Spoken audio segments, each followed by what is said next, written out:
My name is Derek Mosley, and I am the current president of the Society of American Archivists. Welcome to our Raising Your Voice for Archives webinar.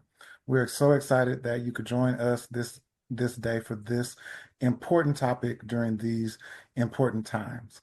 We are joined today by two panelists, Kathleen D. Roe and Bryan Whitledge. Kathleen D. Roe has been involved as an advocate for archives at the federal, state, and local level. She is the author of the SAA Fundamentals III series manual advocacy workshops on that topic. Kathleen is a fellow and past president of the Society of American Archivists and past president of the Council of State Archivists. She retired as the Director of Archives and Records Management from the New York State Archives. She has a BA and an MA in History from Michigan State University and an MLS in Archival Administration from Wayne State University. Bryan Whitledge is the Public Services Librarian at the Clark Historical Library at Central Michigan University, where he has served in multiple reference, access, and outreach positions. He holds a BA in political science. He served on the Society of American Archivists Committee on Public Policy from 2018 through 2024, including a stint as chair from 2021 through 2022. From 2020 through 2021, and my page is cropped off, so I'm not reading the full bio. I'm so sorry, you guys. That's why I'm going all over the place. He was he worked he worked with the Advocacy on the Hill group. In 2024, he was elected to SAA's council, and he has participated in multiple Capitol Hill Archives campaigns and was one of the members of the 2023 Archives on the Hill Coordinating Committee. So now I'm going to turn it over to Kathleen and Bryan. Enjoy this wonderful webinar. Thank you so much, Derek. We really appreciate your willingness and expeditious turning to this issue, because the world of advocacy is a different place than it had been even a year ago. And Bryan and I both felt it would be really helpful to touch back with everybody and do a little just-in-time advising and talking with all of our friends and colleagues about what we need to do right now to do meaningful advocacy. And we both feel pretty strongly that right now, grassroots advocacy, the voices we can raise and that we can raise to Congress are really, really important. So let's get started, and we'll talk about what it is we're looking to get done here. We will have questions and answers. If you have questions, please put them in the question and answer rather than the chat space. And we'll try to answer as many or address as many as we can, but because of the numbers here, we will try to address as many as we can, but within a reasonable time frame. And then afterwards, we will send you copies of the slides and of answers that we can provide in writing to those questions. We don't want anyone's question to go unanswered. So let's just talk really quickly about our goals. Meaningful advocacy is really, really important, and it's extremely important right now. We need to make our voices heard effectively, and we need to get the most out of our efforts. This is one part of a whole advocacy framework that SAA and other organizations, and each of us personally, need to do. It is not going to fix everything, but it's one important part of undertaking advocacy.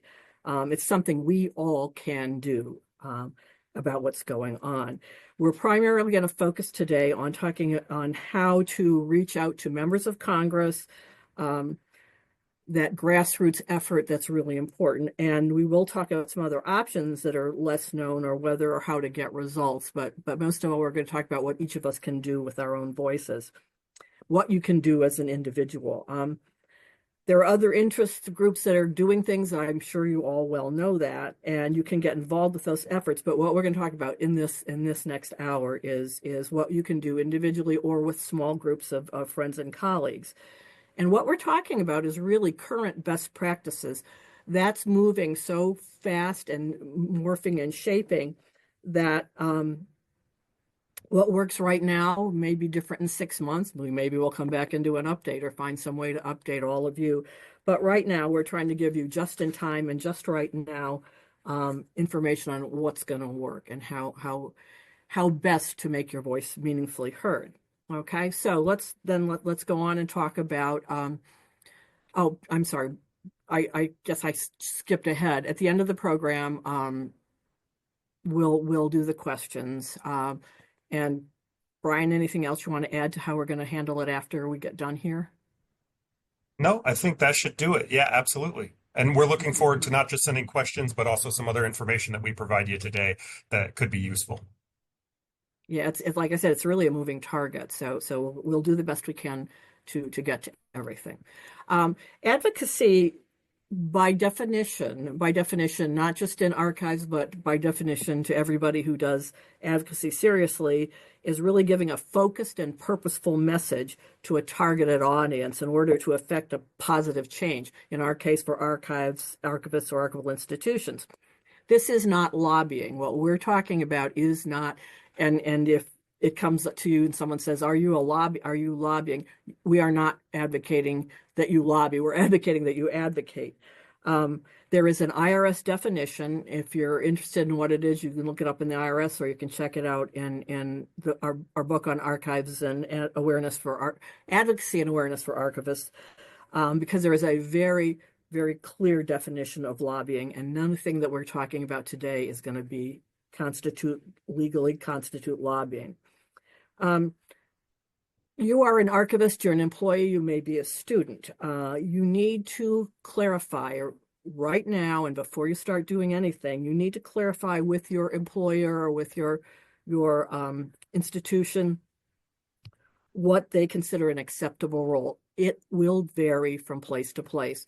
When I worked for New York State, we were allowed to do advocacy.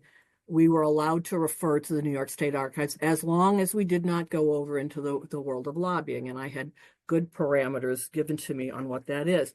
You may work for an institution that has a different policy. You need to be sure.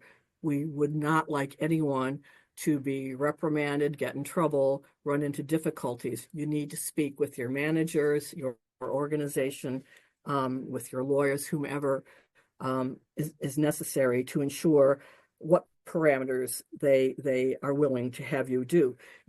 They may say to you, we don't want you to say, I work for the Greene County Historical Society, because that may be perceived as you speaking on behalf of that organization, and you may not be in a position where that's acceptable.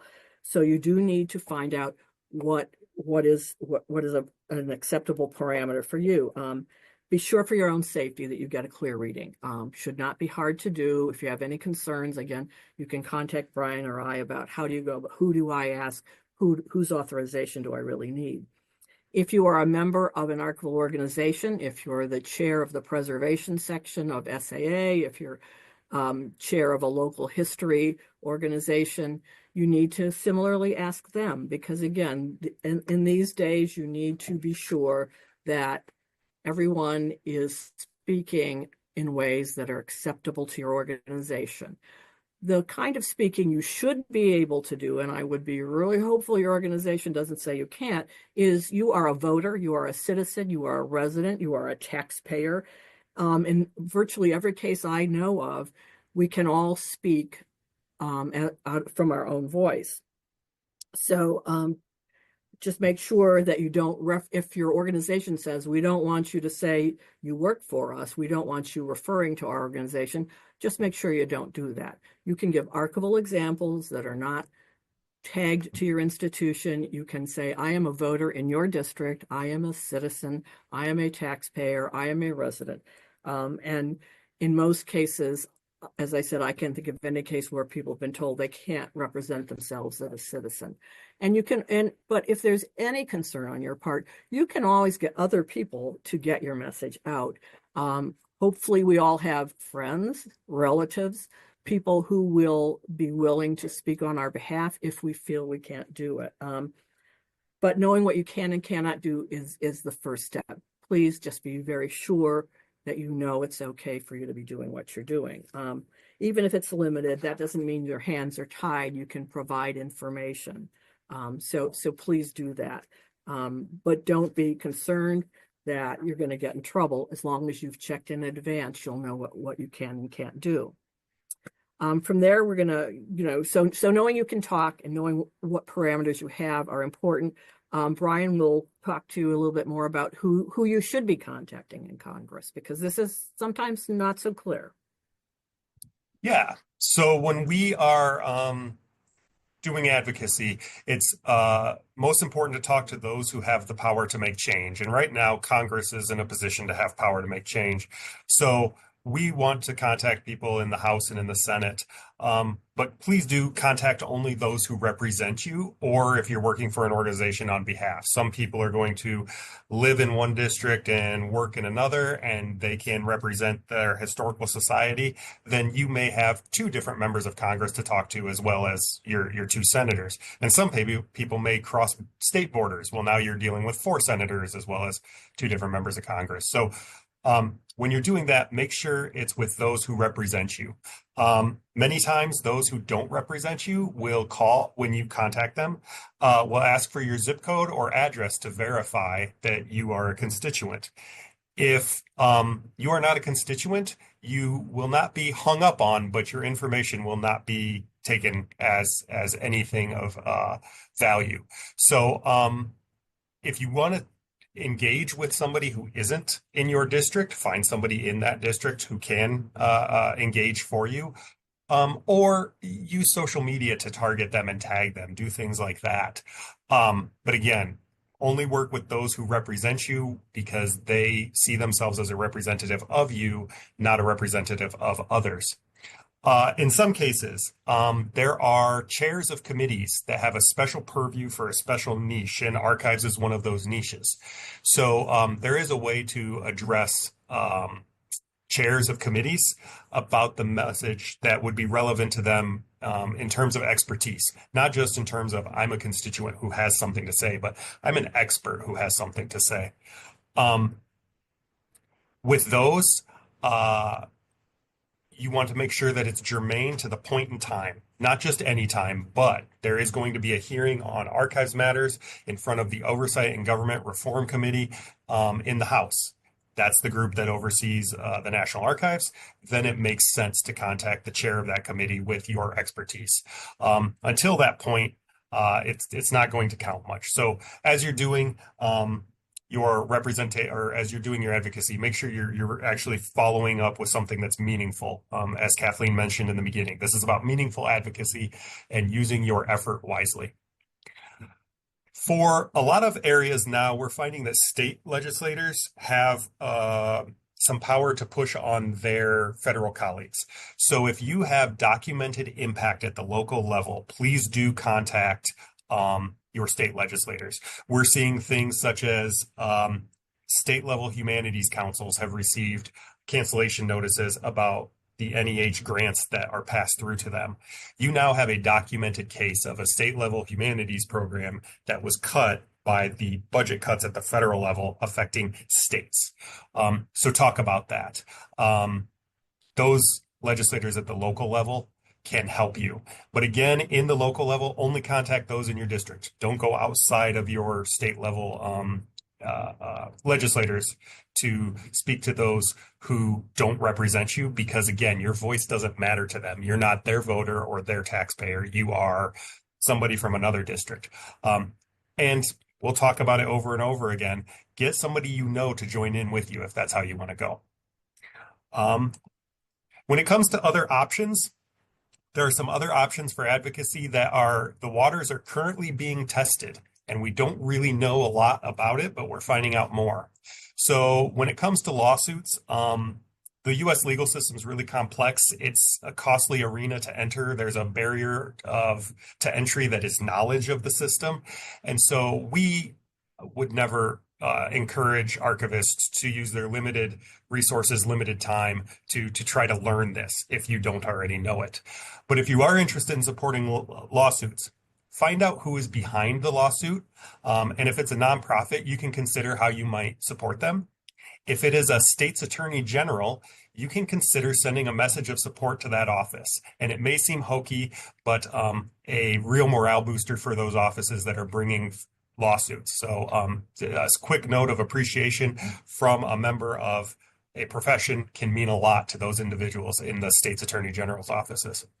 As far as a lawsuit, when I say find out who's doing it, if you've looked at the recent ALA, American Library Association lawsuit that's brought on behalf of ALA and AFSCME regarding IMLS budget cuts, you notice that in their statement, it'll say the coalition filed a motion for preliminary injunction, etc., on behalf of AFSCME and ALA by Democracy Forward. That's the information you need. So now you know where you can go to support the lawsuit. This is not going to be something that the professional organizations are necessarily going to keep up on. So if you're interested in supporting lawsuits, you can do so just by finding some basic information through press releases and whatnot. And there are other civic-minded groups who are doing something similar. The administration and federal agencies is another area for advocacy. This is about connections you have. So if you have connections to people in the administration who can make change, please do. Your best effort's going to likely be, for most individuals, your representative and senators. But if you think that you can make change through the administration, it's great. That is a wonderful way of actually getting things done. But just remember that flies are caught with honey and mountains are moved one shovel at a time, and do not be ready to burn a bridge that you are not willing to sacrifice. When it's troubling times, sometimes it can be really difficult to navigate these waters. So just be aware of how advocacy with federal agenda setters in the executive branch can work for you or work against you. And then in terms of interest groups, sometimes we think of interest groups as a pejorative term. Interest groups are professional organizations, including the Society of American Archivists. In some environments, interest groups are a great megaphone for advocacy, and in other environments, policymakers need to hear from individuals. And so when we're in a certain environment where individual voices carry more weight, it is very important that the interest groups are seen as resources for information, for possibly talking points to develop, but not necessarily the voice that's going to matter. And that's where the grassroots comes in. Other groups that could help you in terms of interest would be journalists, environmental organizations, veterans organizations. These are groups that have an interest in archives, and they just don't know that they have an interest in archives necessarily. So we get to put those words on their evidence for them. So if an environmental organization is asking about historic climate data and they have a statement about it, we can latch onto that and use that message in our advocacy. I believe Kathleen has an example of a New York colleague with the Polish American Veterans Group that gave a lot of resources. We had, I have a colleague who didn't feel he could speak out or that his one voice was enough, so he turned to a Polish American Veterans Organization. And because many people don't understand the role that the Poles had in World War II, he got these people fired up, and they were sending off literally hundreds of contacts and letters. They were an interest group that he gave information to, and they just took it and ran with it. So, sometimes if you just stop and think of, what interest groups do you connect to? Are you in? Whether it's a religious organization, a veterans organization, there are other groups that can carry the message, and they're often very dedicated to that interest. So I really encourage you to think about who else's voice you can bring in. Okay. So before you make contact, Brian, you want to start this? The most important thing, we're all good researchers. This is where your research skills can really shine. So I'll let Brian talk about the beginning of it. Sure. So when we're making contact, one of the first things to do is to get to know your audience. And our audience for this advocacy, the goal that we mentioned from the beginning, Congress, your goal is your member of Congress and their staff. So find out some basic information about them. What committees are they on? What are their interests? How have they voted on related issues? What message is going to be best? So when we're going through this sort of information, the committees they're on.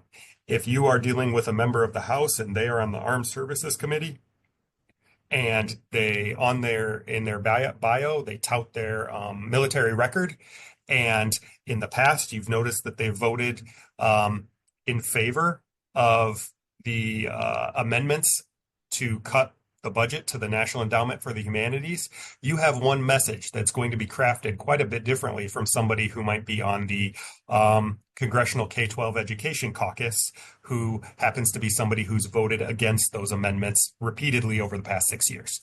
Finding out that little bit of information is really key. Yes, please. I really want to stress that you need to figure out what message is going to work with that member. There's a difference between advocacy and effective advocacy. And, we have a really bad tendency as archivists to talk about cool things. Do not tell your member that you have, there's this wonderful photograph of Einstein riding a bicycle. Oh, cool. That's cool. But what actual value does that bring to the lives of your members' constituents? Probably almost nothing, other than saying, yeah, isn't that wild? We need to not make archives look like interesting curiosities, but as I've ranted for 10 years now, what's the value of what we have? What are the positive outcomes that result? And that will be different depending on, as Brian said, their committee memberships, their legislative interests. A good human rights story and how someone's rights were restored or a community became more aware of its past and developed pride is a good message for one member.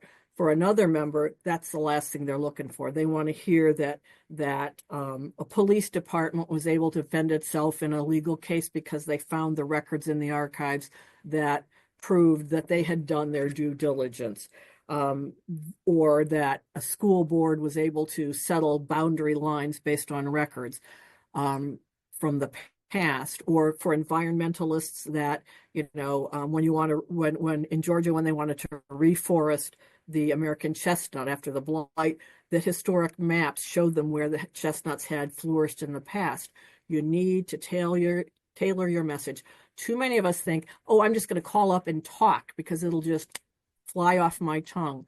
You will say something and you'll get a tick mark for having contacted them. But if you want them to listen and you want to have an impact, take that extra 20 minutes to figure out, as Brian said, what their interests are, what they voted on. That will make a huge difference in whether they listen to you or they just tick box you off. And I think being effective is much better than just being a hashtag on a hash mark on a list. So we really encourage you to think of a lot of the cases that I have noticed, bottom line oriented topics are extremely beneficial. We know that good records management is efficiency. We know that good stewardship of resources is efficiency. And when you have a bottom line oriented member of Congress, then stories of efficiency are really helpful. Stories of how money was saved. Also stories of return on investment and stories of public-private partnership. So if you want to talk about funding specifically, and you have a wonderful story that you know about $100,000 of funding that was matched by a corporation in the area, and that led to the creation of 2 or 3 jobs, plus it brought in tourist money. You now have talked about return on investment, public-private partnership, and that matters to a lot of bottom-line oriented individuals.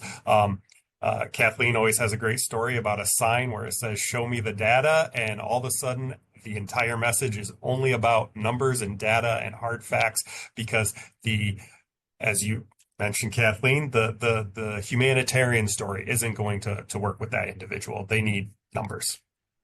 The last thing to mention before going forward is know your facts. Saying "I heard" isn't good enough. You can draw your information from professional organizations. So if you're trying to look for information about records management, specifically federal records management, there are various organizations that have a lot of good information out there. I would point to, if you need something from the past 3 years, the National Coalition for History's white paper on NARA has a lot of very concrete National Archives records management data in it. Draw on that if you can. And we're going to talk about how to deliver your message, but you're only going to get about 45 seconds to deliver your message if it's a phone call. And so in that 45 seconds, you need to nail the topic, but also make it clear and understandable. Government is an alphabet soup, so avoid jargon, avoid acronyms. If you say NEA, are we talking the New England Archivists or the National Endowment for the Arts or the Nuclear Energy Agency? And you can see how it goes from there. So calling up and saying, I'm calling about the National Endowment for the Arts. My issue is, here's some concrete evidence. Please support robust funding for this agency. That's how to do it. We are going to show one resource, and we'll pass this along at the end. But when we talk about useful information, the National Humanities Alliance, a group that the Society of American Archivists is part of, creates what are called policy priorities fact sheets for every member of Congress. This is for Representative Hinson of Iowa, and it has all sorts of information about grant data, caucuses, support history. This is not necessarily meant for what we're asking you to do specifically. It has requests in it that are very much NHA focused, but it gives you the basic bio so that you don't have to dig this information up. And when we send the packet at the end, you can find this on the National Humanities Alliance's website as legislative profiles. But we'll also send the link as a follow-up afterwards to those who are here. And I use these type of things all the time to find out what caucus are they on. And I can see that Ms. Hinson here is on the pre-K and childcare caucus. If I know of a story of how pre-K and childcare have been affected positively by archives, if it's a funding question, if it's a boundary question, as Kathleen mentioned, that's where I now know what I'm going to be talking about. Okay, let's talk about what makes contact effective.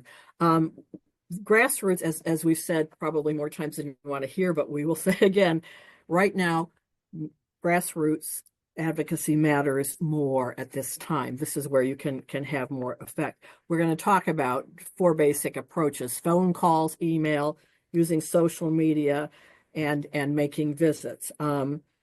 You may be able to do one, you may be able to do all of them. But with phone calls, let's start off by saying, call the DC office, easy peasy to find your members through www.house and www.senate.gov. They have regional office phone numbers on those pages as well. And make sure you make that call right now for many members. And I know that many of you are far younger than I am, or than much younger than some of your members of Congress. But remember that some members of Congress will respond in different ways. Many of them do have, however, if you think, oh God, they're a bunch of older people, they're not going to look at certain tools. The first contact is usually being responded to by people in their mid-20s. So their facility is much better, and they're all there knowing that they're supposed to provide a positive presence and positive image of the member for whom they work. So when you call there, it's usually the best option. It's the best first option at this time. The thinking is that's the best first option for many members. However, you may have to call repeatedly to get to a live person. If you call the DC office, especially with senators, you probably are going to hit voicemail right away. If you're comfortable with voicemail, leaving a message that you feel is tight, then go. But if you want, you can also try regional offices. This will vary from member to member. One of my senators has fabulous regional staff, want to hear the stuff, pass it on well, the other not so much. So you're going to find your way through it, but try to start first with a phone call if you're comfortable with that. When you call, there's a really specific thing you need to do. Give them your name, give them your address, so they know you belong in their region. And tell them if this is true. I'm a voter. And if you are a very regular voter, say, I am a regular voter. You don't have to say your party, but if you do want to say, I voted for you, my congressperson, every single time, I expect you to value the fact that I have been a supporter. If you have anything else that strengthens why they should be listening to you, I happen to work the polls. I have for 25 years, and I always tell them that, I'm one of your poll workers, or one of the county's poll workers. Anyway, you talk about one issue. You may have a lot of issues on your mind, but make one call for one issue. As Brian said, if you're on a phone call, you probably have 45 seconds, and we talk about elevator speeches being quick. This makes the elevator go real fast. So one issue, one cogent, coherent statement as your message, why it's important to you, give an example if you can, and then every time when the issue comes up, you can call each time you have a new perspective on an issue or there's a new wrinkle to the issue. You should call. Personally, I'm calling every week, at least once a week, because there's that much that's setting me off, not just about archives, but other things as well. So you really need to make those calls, and you need to one call with 6 issues. You're going to get 1 tick mark, or they're not going to pay close attention. When you do make phone calls, literally, I've seen the people in the office. They're sitting there. And if they don't have the issue on the list, they write it down, they check it off. So it's really important to make it one. You get 1 tick, so make sure you make 1 call for each time that you have an issue. If you get kicked to voicemail, make sure you do the same thing. You do the same thing you would have done when you talk. There have been some concerns that because of the volume, and the volume is way up to from 40 calls to 1,600 a day. Some offices are using tools like AI and other information management tools to manage the messages. And if you listen to any of Cory Booker's filibuster speech, he actually used messages that came in on his phone line as some of his examples, and he contacted people and fleshed those out. So it's worth leaving a good coherent message if you can't get through. But you can call if you feel like maybe they aren't listening to voicemail, then go to a regional office. But do try to make that call. I know not everybody likes making phone calls. I detest using the phone, but I do it because it matters. So that's the story on phone calls. If you go to email, again, the email address for contact will be on the website, but again, you need to focus your message. Just because it's email and will let you give them 2 pages of information doesn't mean they're going to read it. Again, they're getting so much email in. You need to focus your message. You can tell them more than you could have in a voicemail message, but you still need to keep it tight. State your case, give your example, restate your case, but get it done in a paragraph, not in 3 pages. So keep your email tight if you want it to be read. I know that a lot of organizations send out templates and say, fill in the blank, put in your name, put in your address, and we'll give you the template.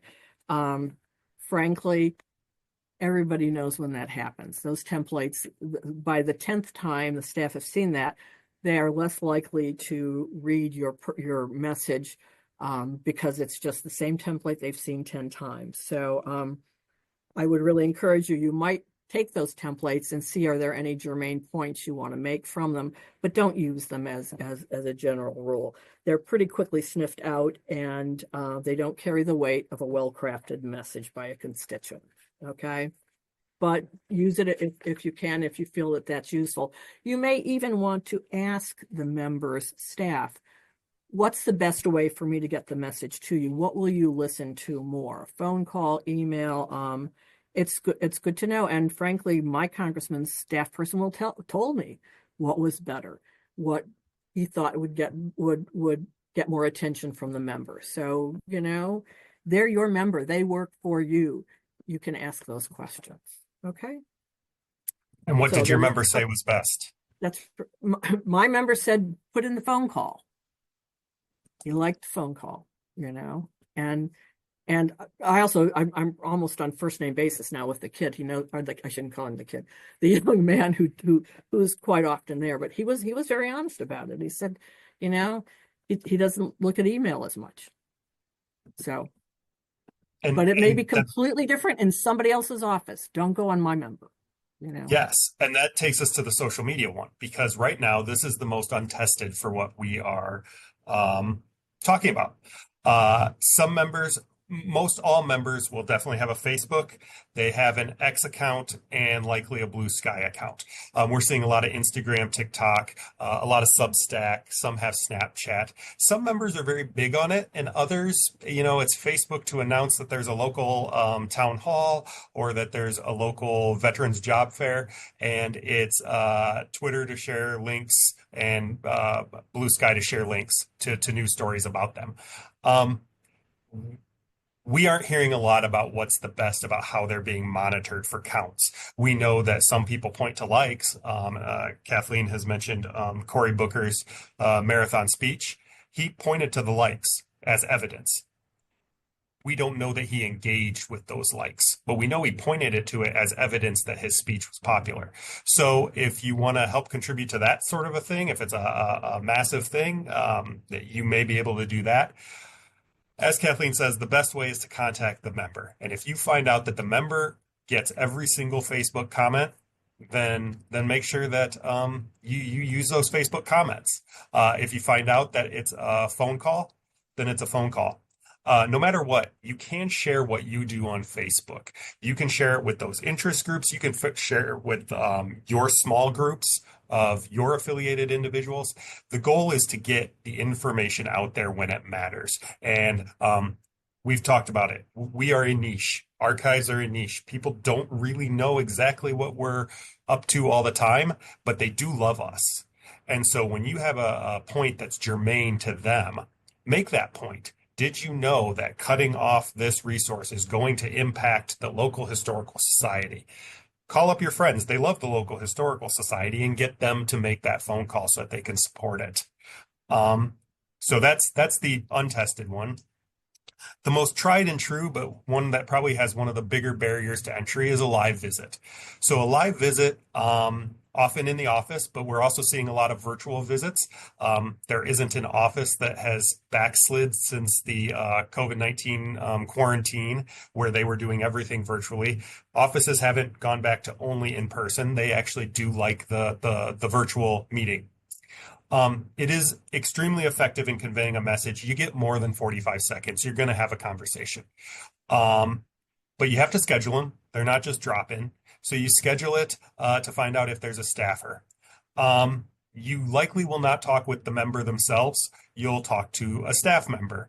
And that's okay. These staff members advise a lot on policy, and they give a lot of feedback, and they have a lot of FaceTime with the member. So in a house office, it's small, 4 to 7 staffers. They're all seeing the member every week, multiple times. If it's in a Senate staff, it's a little bit bigger, but they're much more specialized. So when the member needs information on a particular topic, the staffer's there. If you want to go with this route, you have to start with a phone call, and you want to schedule a meeting. The best way to do it is to call up and politely ask, may I please speak with the member who handles the representatives, and insert your term, portfolio. And that's the word that you want, portfolio. Be broad with the topic. If you say, I want the staffer who handles the member's portfolio, archives portfolio.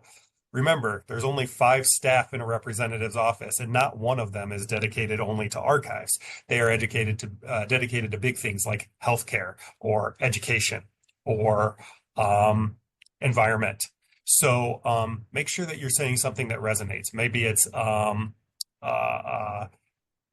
want the person who handles the arts and culture. I want the person who handles education. Try to find the niche where it goes into that. If it's the National Archives matters, I would say I want the member who handles government services and government agencies. because that's the appropriations portfolio that it falls under. Prepare in advance. Make sure you prepare in advance. Everything we talked about finding your information, this is where it's going to be evident if you haven't done it. You can't wing a 45-second phone call. You certainly cannot wing a 20-minute conversation. There is on the SAA page something that we have called the Advocacy Guide, Archives, Public Policy, and You.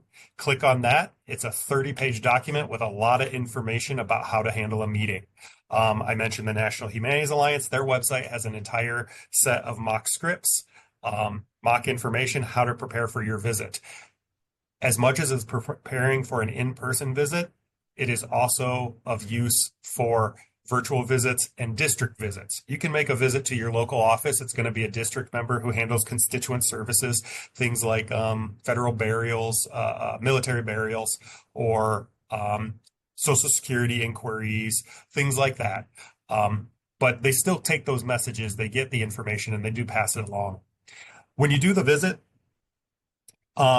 start with your ask, give some details and compelling examples, not the picture of Einstein on a bicycle, but rather how the local archives, the records there saved the district money in one way or another, how a teacher ended up getting an entire class of students to understand this big historical event in town because of the local archives.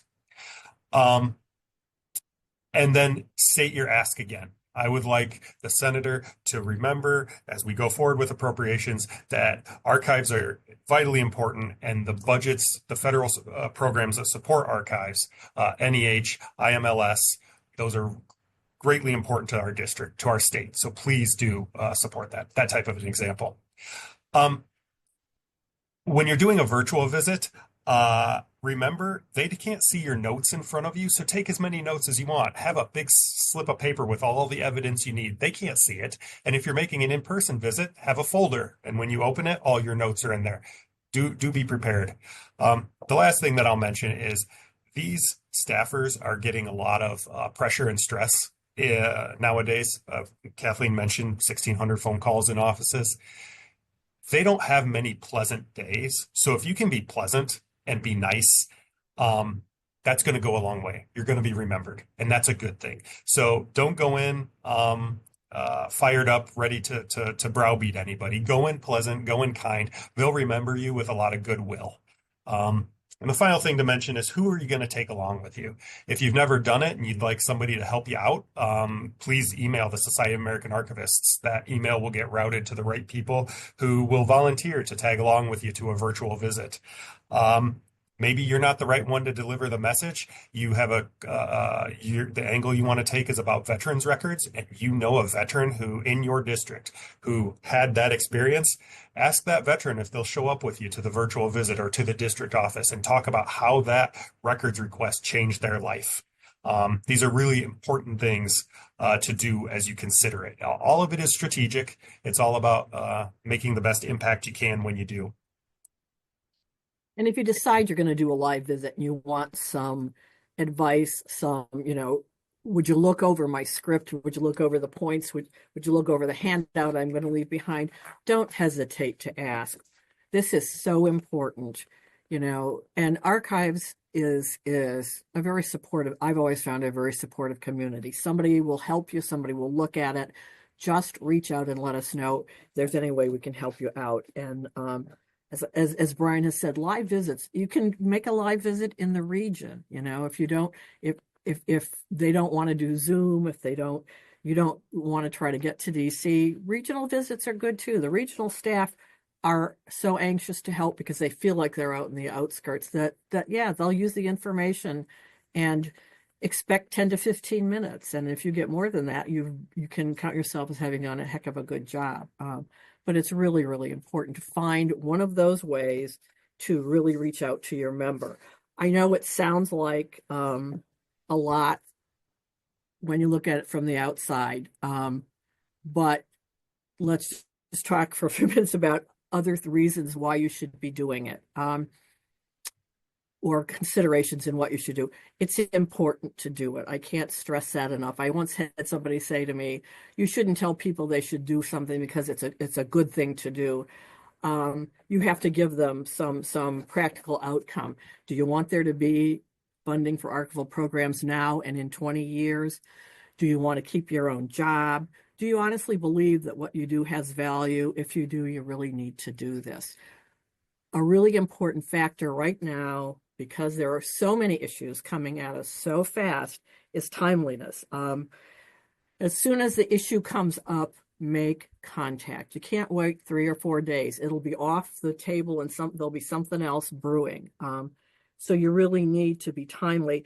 And if you can, and you have 2 or 3 other friends in archives or in your community who have the same member of Congress or senator, try to time it so you all hit them within a 2 to 3 day span. If you wait and one call this week and one call next week and one call the week after that, that dribbles it out. If you can coordinate, you hit them hard and you hit them all at the same time. So within 2 or 3 days, oh my gosh, we've heard 6 times about this problem. 4 or 5 is considered a lot. If you get more than that, you're really doing well. But you really need to stay timely. Saying, "Oh, I'll wait till tomorrow. Oh, I hate to make calls. I'll wait." You're gonna cut yourself off at the knees. You need to jump on it as it's happening. And a lot of the message that you can give does not have to be adjusted each time. The same issues are going to come up again and again. So once you're ready, I think you just need to be timely and try to pile on and get a bunch of people all calling about the same thing. Just a reminder, please be aware of your employer's policies. Do be careful. I don't want anyone to feel like they're doing anything that's endangering. And again, if the answer you get back is sort of vague and you're thinking, I don't know what to do about this, get in touch with us at SAA, Brian or myself or the Committee on Public Policy, but we can help you thread through and what else do you need to know, what other questions before you go out and do this. But it's really important. One of the things that people often talk about are letters to the editor. People want to see statements from organizations. Letters to the editor right now, you're competing with the really big names to try to get your letter to the editor. And my concern with letters to the editor right now is who's paying attention to those when they've got everybody in their face. So statements from organizations, I've heard many times people say SAA needs to say something about this. COSA needs to say something about this. My regional organization. Right now, their role is better to give you the fuel to make your own message, because I don't mean to be cruel, but most members of Congress, when I've gone in to visit them, I have to explain what an archivist is. And they don't even know what the Society of American Archivists is. Some of them do know what state archives are. It's tough. So look to your professional organization for resources to help figure out what you're going to say. And most of all, reach out to others who have done this. There's a number of us, and a growing number of us, who have been in congressional offices, in state offices, and local offices. Reach out and get some help. It's really, really important to do this. Okay. And then we're just going to wrap up our part of this with what my daughter calls the talk. I hear apologists all the time saying to me, well, it's great, Kathleen, that's a great idea to do advocacy, but it won't matter. Nobody's going to listen to me. All of these excuses, it does matter. It matters a tremendous amount. It matters to you. It matters to archives. It matters to your institution. It matters to our profession. Many people claim they don't have time to do this. Well, if this were a live webinar, I'd ask you to raise your hands and say, have you had a cup of coffee today? You're going to have a beer after work. Do you have time to watch television? Or, this is my most current thing, do you play Dead by Daylight for an hour or 2 at night? If you do any of those things, if you do anything other than constant devotion to your job, your family, if you have a few extra minutes, then you have enough time. you do. What Brian and I have talked about, you're probably thinking, oh, geez, there's so much to do. I can't get all that together. It's not that hard. And once you sort of get in the pattern, it flows. The resource Brian pointed you to from NHA, they'll tell you the main things you need to know about a member. Once you get a message down, and I hope you know why what you do is important, you can get that message across. But most of all, what concerns me is when people say, well, I'm not good at this. You hate to make phone calls. You don't think you write well. As I said before, I detest the telephone. It's one of the things I most hate using. We all hate having to do that part of it. But if you care enough, you're going to do this. And I think one of the big things is, this is kind of like that commercial, give it to Mikey and let him do it. He'll eat anything, he'll do anything. Someone else will not do it. You need to do it. One of the things I really love about the idea of grassroots movements is, if you've ever tried to deal with crabgrass, grass is persistent. Grass doesn't really ever go away. It's darn difficult to get rid of grass. It stays there. It's hard to defeat it, especially crabgrass. When it's coming after you, it just keeps coming. It keeps coming. It keeps coming. We need to be the archival crabgrass, and we need to go out there and relentlessly push what's important. We really need to play the long game. We may not have wins immediately. You're not going to get a participation medal just for having tried, but in the long run, if we keep moving the grassroots along, we will make progress. We can make a difference, and you never know. I taught school many years ago. 40 years after I left teaching, I had a student call me and say, "I've been looking for you for years on the internet. I wanted you to know you changed my life." You never know when the call you make is going to be the one that tips it forward, when the example you give is the one makes a difference. It's just really, really important to do it. And we'll wind up this tirade with 2 slides that Brian and I, we each picked a quote that we really liked. Since the age of 13, I've read Lord of the Rings once a year, every year. And because it gives me small pieces of comfort and direction, even the smallest person can change the course of the future. And I believe you can. It may not be easy. It may not be evident immediately, but every one of us has the power to make some part of that change. And I really, really encourage you to take that to heart. When you're sitting there thinking, well, maybe I'll call tomorrow, call today. You never know. And if you don't do it, it's not going to help. So I really, really encourage you to do that. And then our last shot on this is from Margaret Mead, who I also read at the age of 13, Coming of Age in Samoa. This is so true, never doubt that a small group of thoughtful, committed citizens can change the world. Indeed, it is the only thing that ever has. We are a small community, but we're thoughtful, we're committed, and with the power that we all bring together, we can affect or at least prevent the damage that could come if we don't act. So with that, I think we are going to wrap up. Brian, do you want to say any last thing now that I've done my talk? No, it's 100% where I'm at. Changing the world, you'll be amazed. I know that every time there has been one of these amendments to cut funding to the NEH, I call up my my representative, who is extremely fiscally conservative and quite proud of it, and I say, please vote no on this amendment. And I get 2 or 3 other people to make the phone call, please vote no. And I can guarantee there is nobody in this district calling up to say, please vote yes to cut the NEH. But there are 4 of us saying, please vote no. And each time he has voted no. And I just take that with me that, if it weren't for me and my 4 partners in crime on this, we might it might not be that way. He might have voted yes. And so that's my parting message. And I think we'll be happy to take some questions here in a minute.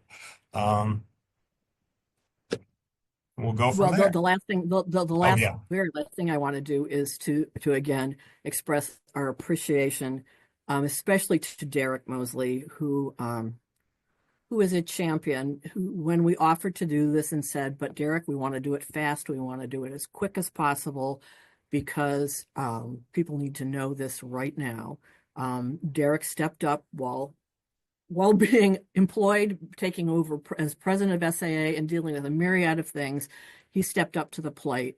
I appreciate the support SAA has given to as I said, turn this around quickly. And we are thrilled that so many of you were willing to step up. And we had around 200 participants on and off during this. If we'd gotten 15 or 20 people, I would have been happy. So if even half of you step up, but I would like all of you, and we have your names. So fortunately, I can't get to all states and trace you down, but this is so very, very important. That being said, as I said, thank you to SAA, thank you, Derek, thank you, Mario, who also stepped in to help guide SAA. We're counting on you. We're counting on you to really all speak for our profession, and to make this work for all of us. And we can do it. So with that, we have several people who've put questions up, and I think we are going to stop the recorded portion, because sometimes questions are very particular. As I said earlier, we will respond to questions and send out some resources afterwards. Okay. So Brian, I've got the Q&A up, as I think you probably do, since you're quicker than I am.